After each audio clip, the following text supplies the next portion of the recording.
a drought. Are you from New York? I'm from Philadelphia, Pennsylvania originally, and spent a lot of time growing up in Maine as well. And I have family all up and down the Eastern Seaboard. And my brother used to have my brother, who sadly is no longer with us, used to have a store in the middle of Great Barrington.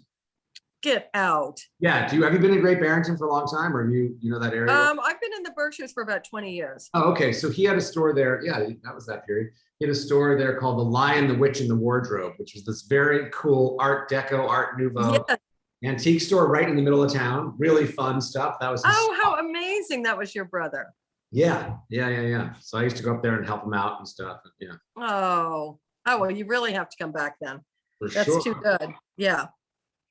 Well, it's lovely to meet you, and I'm glad you guys are doing so much stuff, during not letting the pandemic slow you down from having a robust film festival. No, we have pivoted, but it has not slowed us down. That's for sure. It's been actually great, and we have a big screening tonight at the Mahawi Theater, and so it's been it's crazy. We're humming along. Good. All right, so here we go. 3 o'clock. I'll turn it over to David. Yeah. There are 6 attendees. Are we live now? I think so. I think there's 10. Yes, we are. Okay. Going up. Yep. Okay. So can the attendees see all 4 of us, or just Jeremy and I? Just you 2. Okay. All right, cool. All righty. All right, so let's get started. Excellent. Jeremy, thank you so much for doing this. For our attendees, I want to introduce you to Jeremy Gold, who is president of production for Blumhouse Television. He and I have known each other a long time, and we're going to talk about all things Blumhouse, all things television, and how it all connects back to independent film and independent filmmakers. So Jeremy, do you want to sort of give a little bit of an intro about yourself and your work at Blumhouse? Sure, absolutely. First of all, David, great to see you. Always good to see you. We go way back. And to those of you attending the festival, thanks for having me. I'm honored, and I know about the festival, and it's so beautiful up there. And I would like to get to the festival live and in person one of these days. So I'm gonna make sure I do that. So I joined Blumhouse 5 years ago, and I was brought in to essentially scale a television studio. The company had been doing some television and a producer for higher capacity, but not as a deficit financing studio. And so we built out. When I got there, there were 4 people working in television. Today there's about 37. So it's been quite a big expansion in that time.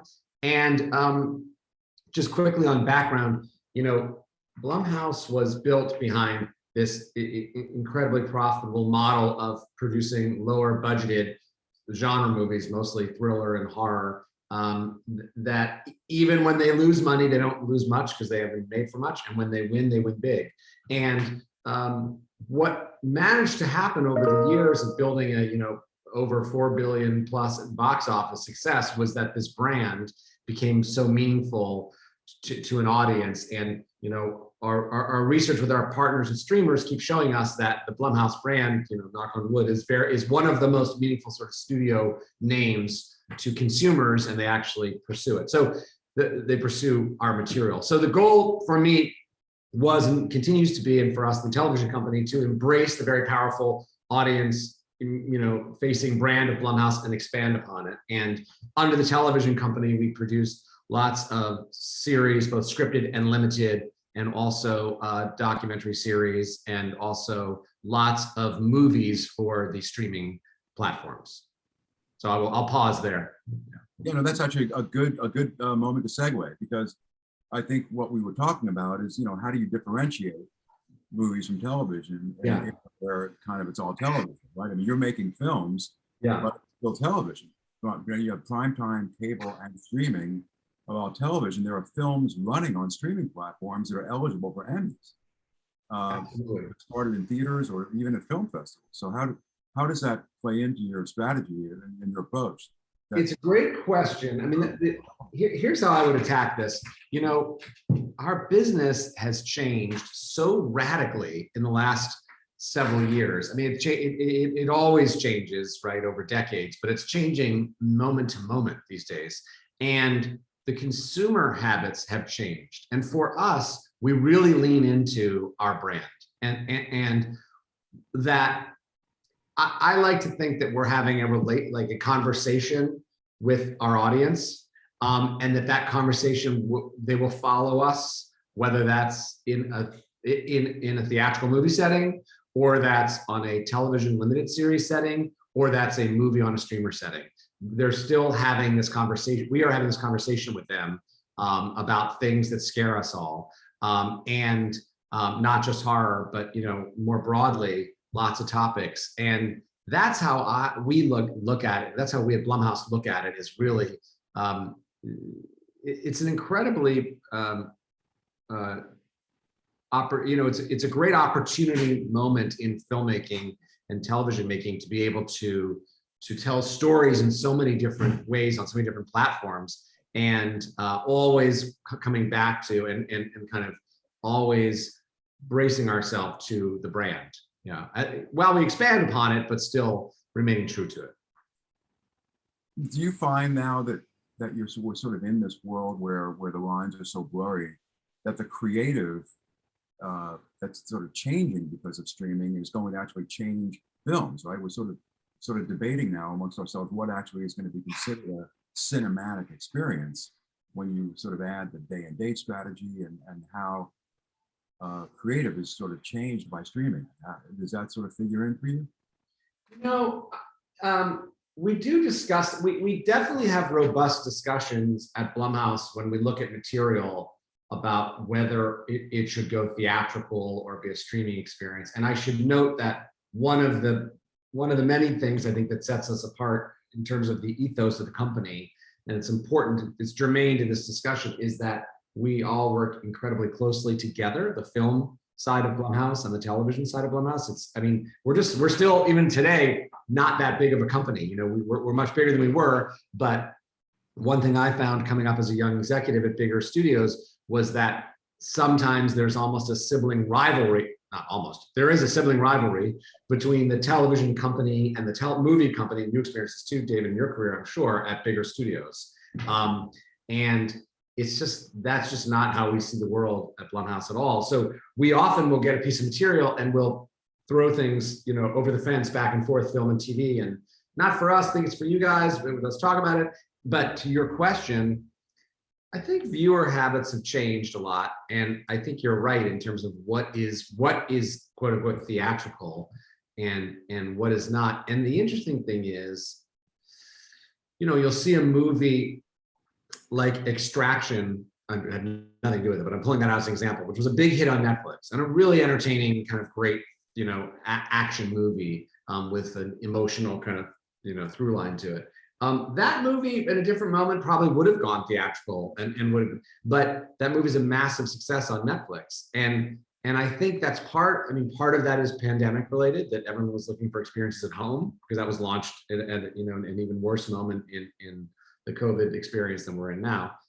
So that's part of it, but also part of it is just, I think people are expecting to find a bigger experience in their own home watching environment, whether it's a fancy theater at home or not, whatever it is, they're looking for a bigger kind of experience than I think previously. So the expectations are actually greater at home in some ways than they have been previously. Right, but it's going to change the kind of films that yes are made for home consumption, so to yes. speak, and that are made for theatrical exhibition, right? It's going to become a blockbuster strategy, which is, I think, going to change the nature of how we view cinema. Well, that's very true. And one thing you do see is there's a lot of movies that wouldn't have an opportunity in theatrical, because theatrical is to your point, is more and more about the giant tentpole pieces. Right. And, I sometimes think about, this is very true. And I sometimes think about the television limited series space, for example, as kind of the cinema of the 70s, the cinema of the 70s, which, we can all talk about the amazing films that came out of those days, don't get made as movies. They get made as limited series today. Right. That's really it. Or they made streaming movies, but not as theatrical movies. You know, I mean, I think it's exponentially increased the number of opportunities for filmmakers.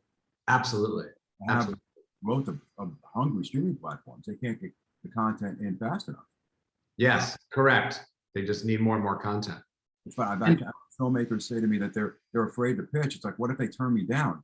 It's like, how bad could it be if like they're buying everything and they don't buy my project? Right.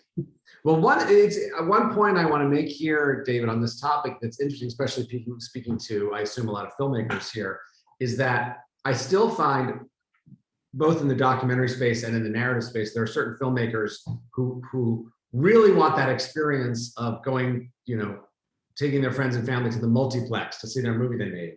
And there is, I understand, I get it. There's something really sexy about seeing your movie up on the screen. You know, we did a screening last night of one of our films that we produced through the television company. And it's exciting. It's fun and sexy, as I said, to see your movie on the big screen. But for a lot of filmmakers, you know, what's the interesting thing is, if your movie is on a streaming platform, it's probably going to be more profitable to you and get more eyeballs than it does if it's at the neighborhood multiplex, especially in this moment, you know, that we're in, which is going to obviously not change for the foreseeable future. No, there's no question there's more opportunity. But what's interesting is, how do the filmmakers, let's talk a little bit about the filmmakers, because the business models are so different now that, you know, how does that affect the way you make deals with filmmakers? And how are those deals changing? I mean, how do filmmakers even track performance of their projects when the streamers are releasing so many titles and so few viewership metrics? You know, how does it affect the way you deal with filmmakers when you're making deals with them? So there's a few things to unpack in that question. I'll start with this. I think first of all, I'm going to start from the Blumhouse perspective and then get to with the deal making, then get to the filmmaker and the metrics. So from our perspective, you know, it is challenging when you see streamers. This is not your question, but it's related. When we're seeing that streamers, obviously, and other companies want to control, everyone wants to control more of their content, right? What we've seen over the years is these sort of feudal like walls going up, right?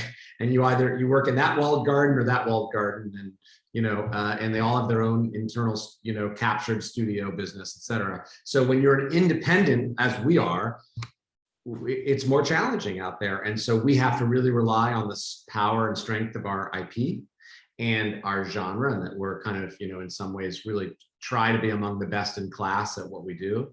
And also work on content that's undeniable. So they have to come to us. I mean, that's very easy for me to sit here and say. That's why we all work around the clock to do all that. Right.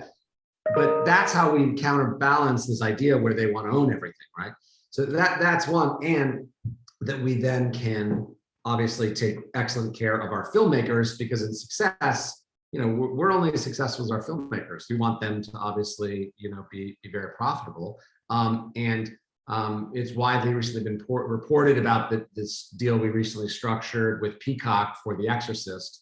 And we don't need to talk about it all here, except to say everyone can read up on it. But that's a pretty lucrative deal for those filmmakers. And you know, part of the ethos of Blumhouse has always been, hey, we're gonna all, you know, get in this together, and in success, you filmmaker will do very well. So our relationships to our filmmaker partners, and I extend that to showrunners and writers, right? Filmmakers from the directing movie side, but across our television projects, all those folks, those relationships are the most important thing, are the most important thing to us, and to build and maintain those.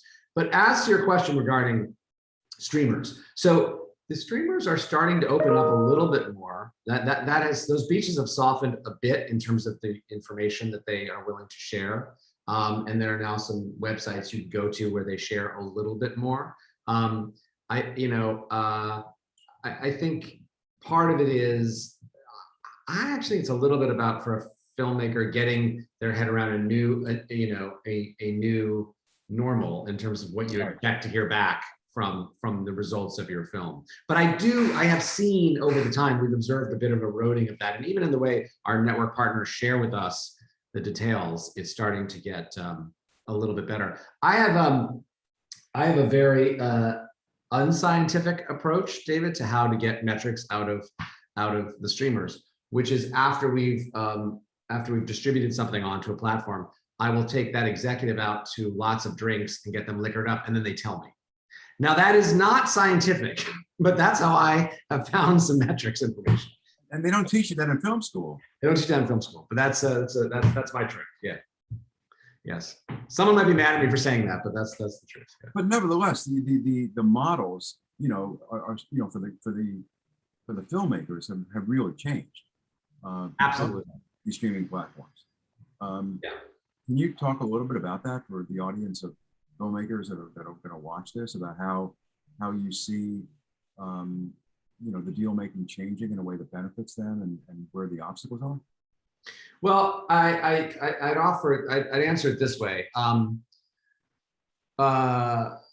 First of all, I think there are others who are far more equipped to talk about, deal making at a streamer for a filmmaker than I, who are really deal makers who do that, all day as their stock and trade.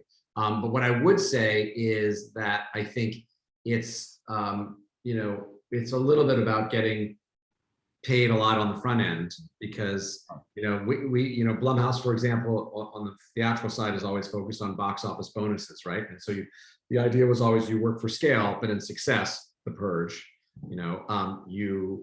Halloween, you do very well in box office bonus. That's all gone at the streaming level. So it's really about a big upfront payment.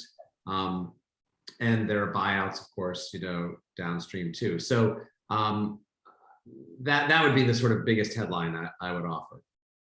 And because that's if they're buying out the profits, they sort of use this cost plus model, right, where they give you a much bigger fee on the front. Yes. Television series or a feature. Exactly. In exchange for the fact that you're, sort of giving up a lot of your rights on the back end. But obviously, every deal is different. Exactly right. So what's interesting, one question I wanted to ask you about that is that as the streamers, I think as television tries to emulate the streamers and the streamers try to emulate television, just like the networks created their own production companies. Yeah. Now the streamers are moving in that direction as well. Owning their own studios, right? I mean, I read something the other day that Netflix and HBO Max are producing 40% of the content themselves. Yes. And you as an independent, yeah, I'm just curious to know how that plays for you. Yeah, I mean, I addressed this prematurely a moment ago, but it's as it pertained to your other question. But I think, look, it's a challenge. There's no doubt it's a challenge. But it's not a new challenge, and we've seen this elsewhere. It's akin to selling to a broadcast network where they have their own captured studio, right? You sell to ABC, and they say hello to your partner, ABC Studios. That's always that's been true for quite some time. So it's akin to that. But I think, as I mentioned, I think for us, it's definitely challenging. It's about being, one thing as an independent studio is, well, a few thoughts. One, I think you have to be able to be creative in your deal making and right. Flexible, be able to adapt and improvise and flex, and not have just one kind of deal. Oh no, we only make this kind of deal. Having come up as a young executive at a bigger studio, that studio had a very, if you were a comedy writer, you got this deal. If you're a drama writer, you got that deal. It was kind of, that's the way it worked. We don't operate that way, and we've made lots of different structured deals, whether it was, something based on our IP, like the Purge series, which we did USA Sci-Fi, that was one kind of deal structure. Something else that was a book that we optioned that we sold to HBO or Showtime, that was a totally different deal structure. So it's about being adaptable and flexible in deal making, one. And two, about having, as an indie studio, having material that is undeniable and having a corner of, and bringing with it the promise of that show, an audience sector. I'll tell you, I think it's incredibly challenging to be at an independent studio now that is not a well-branded studio. I think it's very tough. Do they ever ask you to partner with their in-house studios? Do you see that as something similar to the way they do it on Prime Time? Like on ABC, you're gonna partner with ABC Productions. It does. Anything will happen with the streamers? It does come up certainly, or what they'll say is, hey, we know you're a studio. We'd like to buy this, but we're gonna restructure your deal to a non-writing producer deal, as opposed to a studio deal. And for those of you following along, when I say, just to be clear, when we talk about studios, technically what that means is your deficit financing, right? So you are putting up you are taking some of the risk for the gains downstream, and that you're keeping some of those rights. That's what it means to be a studio, to deficit finance. So they will, and for us, candidly, if they try to pivot us to that deal, that does not come inexpensively. Like we say, sure, but it's going to really cost you, because if we're going to give up ownership, Right, you're going to have to pay us handsomely for that.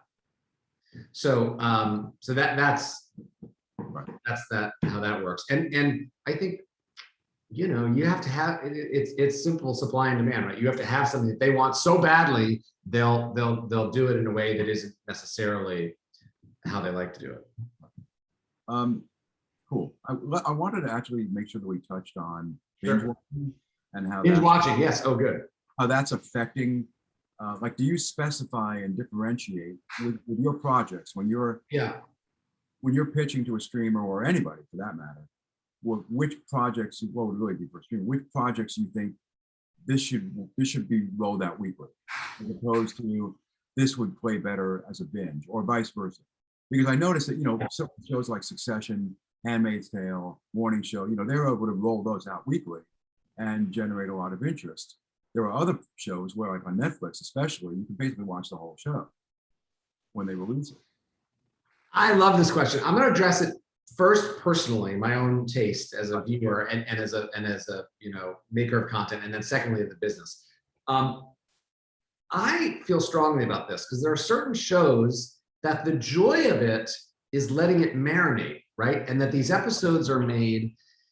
What happens when you make something that's bingeable is those almost become disposable, because you're going to watch 5 of them in a row, and the next morning over coffee with your wife, husband, boyfriend, girlfriend, you're like, I don't know, which was that episode or that? It all becomes like one big mush. But there's a real curated job to cultivating an hour of television, and what is in that story, the beginning and the middle and the end, and the impact. And for example, I think about Mad Men. My wife and I were huge Mad Men fans when that was on the air, and I loved watching it once a week. And over the week, it would marinate, and we'd think about things, and we'd talk about it. By next Sunday, you were like, oh my God, my show's back on, and it was written at a level of nuance and dimension that you wanted those things to sort of sink in, and Matt Weiner wanted you to be thinking about it and then remember things, the next week. So I think there are some creators will come to us and say, I do not want this bingeable. It's too important. The structure of each episode is too important to me. I don't want them just, disposable. You can just watch 4 of them in a row. I want each one as a full meal. And so once in a while we'll hear that. But I'll be honest, rarely. I've heard it a few times, but rarely. I sometimes feel that something should not be sold in the bingeable space, because you want it to live, you want to hook them and have them keep coming back. A lot of streamers now will do these where they'll launch 3 at a time in order to hook the audience, and then the next roll out 1 at a time. Right. That's sort of interesting. So I think what I would say, and now on the business side, we tend to be agnostic about that. We would never be prescriptive to our creator and say, hey, you need to sell this in this platform or that platform. I'm curious if it ever comes up creatively as part of the development. It does. Development phase. Yeah, it does come up for sure. We're in the middle of filming a series now for NBC, and that's very not a bingeable platform. And we're talking about, previously ons, right? To catch the audience up on what they missed and remind them if it's been a week. And in that universe, the beginning, middle, end of those episodes is super important, because we're sticking the landing, and then you're waiting a week to watch the next one. Right. Interesting. So let me ask you another question. With the growth of all these advertiser-supported platforms like Tubi, have you considered whether you would actually make a project for one of these ad-supported platforms, or is that just too off-brand for Blumhouse? I would say we're certainly not against it. I think we've been having some discussions with Tubi specifically about what they're doing. Right. So we're certainly open to it. Our approach in general across the company is find the best platform, the best format and the best platform for that story. And sometimes when we chase IP or chase a story or a pitch or whatever it is, we don't even know in the moment that we get it what it wants to be. So a good case in point, we did a series on Showtime a few years ago, a limited series called The Loudest Voice, which starred Russell Crowe as Roger Ailes, based on Gabriel Sherman's book, The Loudest Voice in the Room, 7 years of reporting about what was happening at Fox News and Roger Ailes.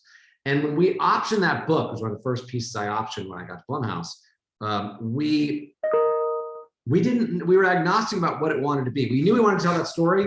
We didn't know if it was going to be a movie, a theatrical movie, which ended up being Bombshell, by the way. There was a theatrical movie about it, or a streaming movie, which was just starting, not even really a thing yet, or was it going to be a limited series? We weren't sure, but we knew we had to tell the story, and we found a great artist to partner with, Tom McCarthy, and back his passion for how he wanted us to tell it. And he's like, I think this is a great limited series, and we said we agree. So to answer your question, sometimes we really let the creative guide it, right, in terms of what it wants to be and what format it wants to be on. Who the buyer is, how do we tell the stories? It's 6 parts, it's 8 parts, it's multiple seasons. Yeah. I think with the time let's talk a little bit about the future with the time we have left. Sure. Everybody's talking about Web3, the growth of gaming. This presents a lot of opportunity for a new type of interactive and immersive storytelling that I think certain filmmakers and creators are seeing as a real opportunity. Is that something that you think Blumhouse will edge into, or is that something that's on the whiteboard in your office to sort of do things like that? Not on the whiteboard yet. I would say this: certainly, never say never. We're open to that. However, the big focus for Blumhouse Television is scripted ongoing series and non-scripted ongoing series, continuing series. We love making our limited series as well. What's that? I said, and films, because you're also— And films, of course, and films, absolutely. And we're making lots and lots of films. But I think, we need to continue to adhere closely to the core business. It doesn't mean we wouldn't be open to that. We certainly would, and be opportunistic about it where it makes sense. But I think we still have a lot of hay to make in the space of ongoing. When you're scaling a television studio, what you really need to fuel the revenue is continuing series. So that continues to be a pretty significant centerpiece focus for us. But certainly, interesting that even TikTok films is starting to generate attention, and it makes me feel like there's a new opportunity for where, as we talked about on the phone the other day, could there be a franchise created on one of these emerging platforms? Oh, I think there absolutely could be. And by the way, for sure. And we're very open in terms of IP, right? That I would look at TikTok as that's another place to find great IP. And I would say to you that we are at Blumhouse pretty voracious, consumers of IP, and we feverishly acquire, and we're also agnostic about it. I mean, we have and will and continue to adapt books, articles, life rights, podcasts. A series that's been reported that we're currently filming for NBC that I referenced is based on a Dateline episode and based on a podcast of the same name. So IP can come from many different places. We have an amazing New York Times article we're now adapting as a big movie for Amazon. So for sure, something great could pop on TikTok that becomes the fuel for a series. I could absolutely see that happening for sure. Yeah, but I think what's also interesting is, could it actually be created on one of those platforms first, as opposed to created there and it lives as a series, sort of recognizing the IP and plucking it and saying, hey, we're going to develop this for television. Can you do something that's specific that's platform specific on one of these emerging platforms and build a franchise in that manner? Oh, I think absolutely. You know, it's not the same as this, but we at Blumhouse produced one of the first scripted series for Facebook Watch when that was a platform. We produced 2 seasons of a series called Sacred Lies, which was terrific. Created by Ryle Tucker, and phenomenal job by her and her cast. And we're very proud of the show. And candidly, it would still be on the air had Facebook Watch not pivoted and sort of gotten out of the scripted business, but scripted series business. But that was a little bit what you're talking about. I mean, Facebook found a way to make, to start, creating series on their platform. So through their platform. So I think that's interesting that there certainly could be, I have 2 teenage daughters, and of course, TikTok is a huge part of their lives, right? And it's become part of my life too, in terms of just my viewing habits. So there's so many things that can show up there for sure. And even so many tutorials, right? It used to be YouTube video on how to do it. Now people TikTok how to change a tire or whatever, yeah. When I realized that there was something called TikTok films, I just thought it was amazing. I mean, I really did think there was a lot of amazing stuff on it. Yeah. That's that's an opportunity for these people to really become filmmakers. I was just really shocked by it. Well, there's never been a greater moment for creators to just create and have their own platforms for it. It used to be someone would make a short film in their backyard, and then they'd have to submit it to all these film festivals, and maybe it gets shown. You usually wouldn't, and now you can make something at 1 o'clock, and by 4 o'clock, it's available for everyone on the internet. It's amazing.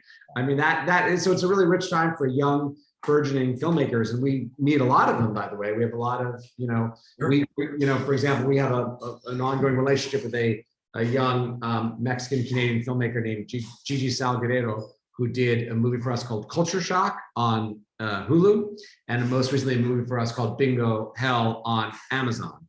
And we have lots of other stuff in development with Gigi as well. But Gigi started out as an actress and wanted to make her own content, and she started directing short films. She made 17 short films by herself that she just went out and made, and launched her own filmmaker career. And I love stories and then we found her, and I love stories like that. I think and there's never been a better moment for someone who's just trying to get out there, Well, thank you so much for doing this. We have some time for some Q&A. Great, let's do it. Anybody any attendees that want to ask Jeremy a question about anything about what he's been talking about, or about Blumhouse Television? There's a question in the chat, David. There is. Oh, I see that. I can read that aloud from BJ. Thank you, BJ. Streamers producing their own content, isn't that moving back to the studios, owning the theaters they screened their own films in? Kelly, that's the question you're referring to, right? Yes, it was. Great. Streamers producing their own content, isn't that moving back to the studios owning the theaters they screen in? Yeah, I see what you mean by that. It is, I guess, it is for sure. Yes, it's also very much akin, BJ, to, and we mentioned this a moment ago, to the way the network business runs, which is, these vertically integrated companies want to be able to control every piece of the revenue on a piece of content. So they want to be the studio on it and the distributor of it. So it's not surprising this is what happened, but I think you're accurate. It's probably not unlike that example. To me, it feels like Fox and NBC and ABC and CBS, that when you sell to them, they say, great, say hello to your new partner, our inside studio. Yeah. Other questions, please. Oh, I see another one here. Oh, it's the same one. Okay. Well, Jeremy, this has been fantastic and a great source of information and inspiration.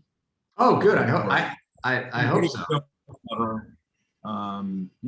That wants to learn, that wants more information about this. I mean, I think it's been great. Thank you so much for your time. Oh, well, thank you, David. I appreciate it. And best of luck to you all. And good to see you, David. And thank you, Kelly, as well. Well, amazing conversation. We just got one more. Here's another one. One more response. Late breaking question. Here we go. Yes, but they were in violation of trust laws. Yes, but they were in violation antitrust laws. What is in style terms genre adult cartoons?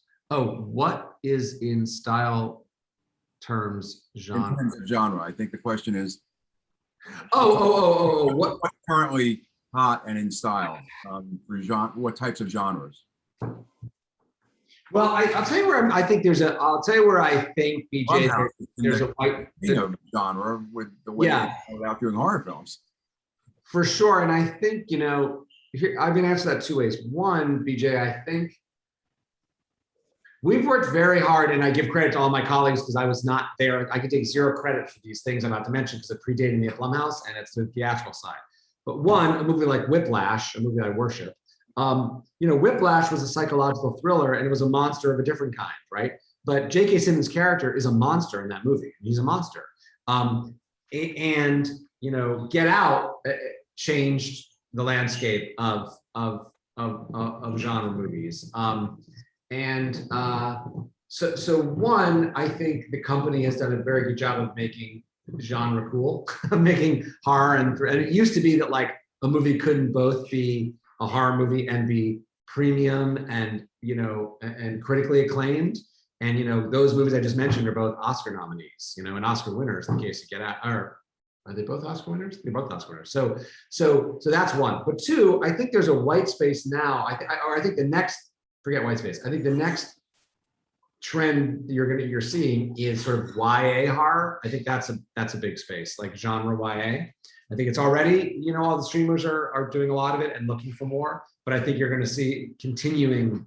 There's just a lot of stuff in the pipe coming out, not just from us, from everybody in that space. So I think you're going to see an awful lot more in the YA genre space.